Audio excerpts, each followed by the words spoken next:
Hello, what's up mga promdi? Welcome to my channel. Ngayon ang ituturo ko sa inyo yung kantang Esim ng Yano. Madali lang ang chords nito mga promdi, kaya alam ko ang kayang-kaya nyo. Okay, let's go.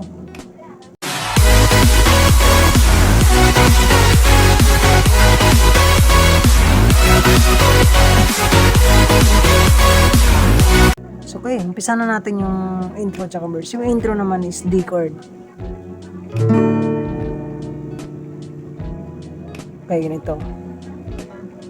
Dito, dito, tsaka dito. Yan.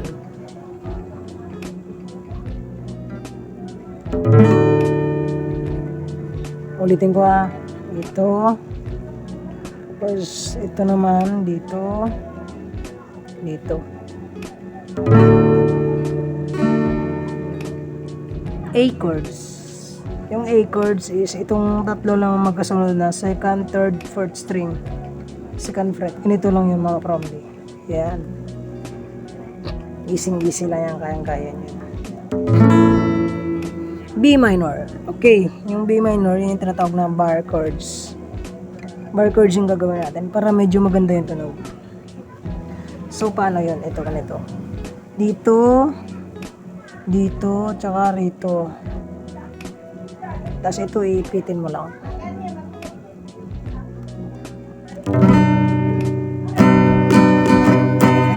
G chord. G chord naman is dito. Tapos ito, dito. And then, dito. Sa dulo. Yan.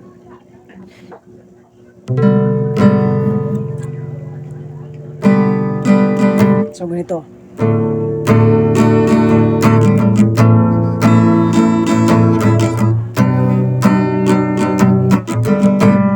So, yung strumming mga ka-promdi is down, down, up, up, down, down.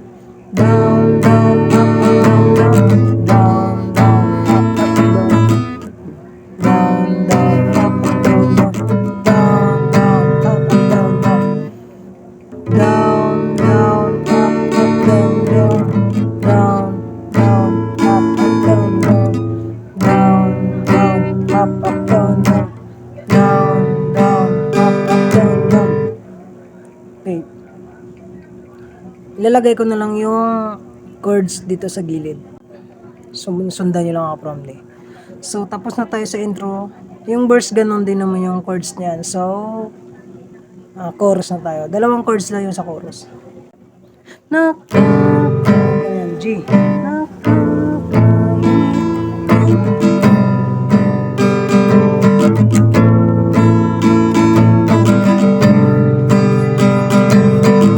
Unang chords is A. And then G. So, A, ganun pa rin. Dito, second string, third, fourth string. Magkasunod yan. Tsaka yung G, ito naman. Dito, dito, tsaka dito sa dulo. Pwede rin naman ganito. Dalawa, kung gusto, kung kaya nyo. Pero, pwede rin naman na ito lang, isa lang. So, tugtugin natin.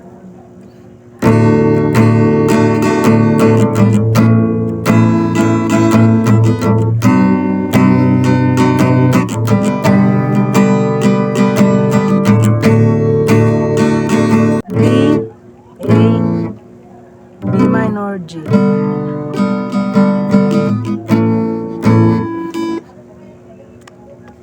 Hindi kasi ako sintonado kasi yung boses ko from di kaya ayoko muna kumanta. So sana may natutunan kayo sa guitar tutorial ko. Pa-subscribe na lang, pa-like na rin. Hanggang sa susunod na video. Salamat.